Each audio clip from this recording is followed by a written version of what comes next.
the FilipinaPea here, and thanks for joining me. I think it's important to make videos that point out cultural differences between the East and West, not only to help foreigners know what to expect if they decide to date a Filipina, but to help Filipina understand Western men. The more we understand each other, the better we'll communicate. The better we communicate, the better the chance that we'll have successful relationships. So what cultural difference needs to be exposed today? Probably the most important one of all, the one that can make or break any relationship. And surprisingly, I haven't heard many people discussing it till now.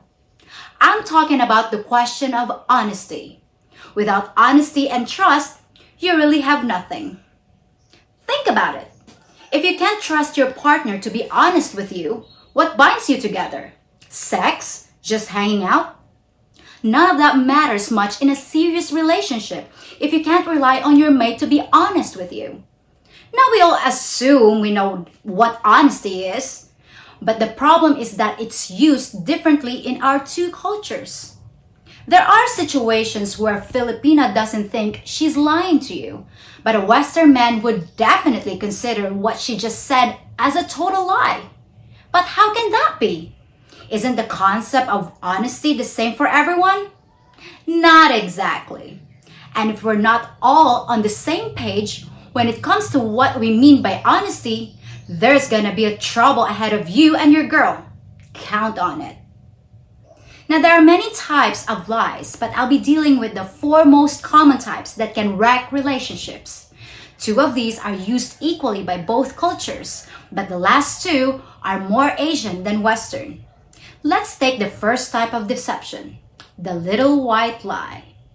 Your Filipina walks into the room wearing a new shirt that you know she thinks is cute, but since she gained a lot of weight lately, you think she looks more like a Teletubby stuffed into a tube sock. She says, "How do I look?" And if you have an ounce of common sense, you would say, "You look adorable, hon." No harm was done, and the little white lie served its purpose. This type of lie is acceptable in both cultures and is used all the time. No problem. So far. The second type is the lie of omission. And here's where our differences start to show. You ask your Filipina, "What did you do today?" And she answers, "I went to the fruit market, then came home and did the laundry." What she left out was that she ran into her ex-boyfriend at the market and they grabbed an ice cream together at 7-Eleven and chatted about the good old days for half an hour. Is she lying to you?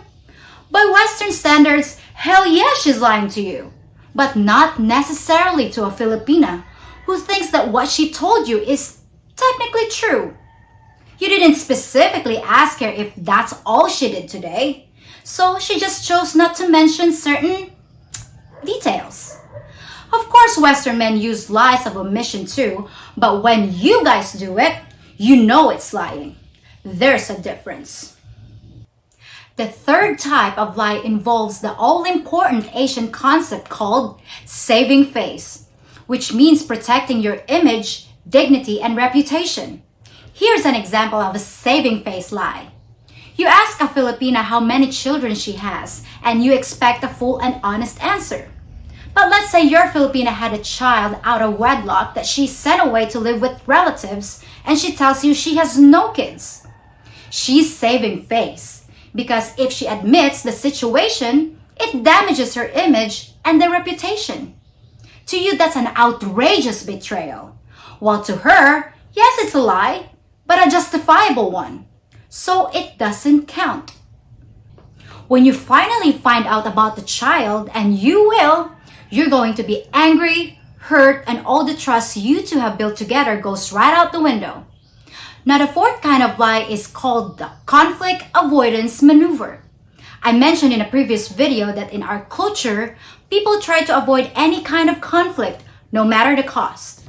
For example, you might ask your Filipina girlfriend why the rent wasn't paid on time, and she might tell you that she had to spend the money on groceries, when in reality, she sent it to her mother instead for some emergency. She knows that's a lie. You know that kind of thing is a lie, but she does it anyway.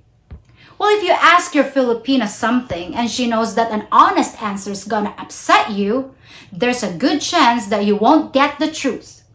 In these cases, she knows she's lying, but for her, the alternative of making you angry is worse than a lie. Now, it's this type of lying that causes the excrement to hit the aircon. And I can't tell you how many times I've heard Western men say things like, Filipinos are such liars. But the real problems are those of culture and expectations. When it comes to honesty, Westerners are more black and white about it. Things are either lies or the truth. What you should realize though is that in this culture, there's a lot more gray area. Your Filipina may not realize that you expect 100% honesty. The good, the bad, and the ugly. So maybe it's time to sit down with your girl, show her this video, and please mute the sound when it gets to the Teletubby part, and have a conversation about these two different concepts of honesty before it becomes a problem. Because if you don't, I can almost guarantee a fight about it in the future. I'm just telling it like it is. Thanks for watching, and please share and subscribe, and I'll see you again real soon.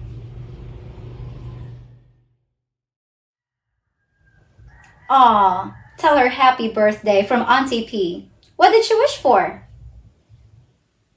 That I could never tell another lie? I peed in the pool. I fake orgasms.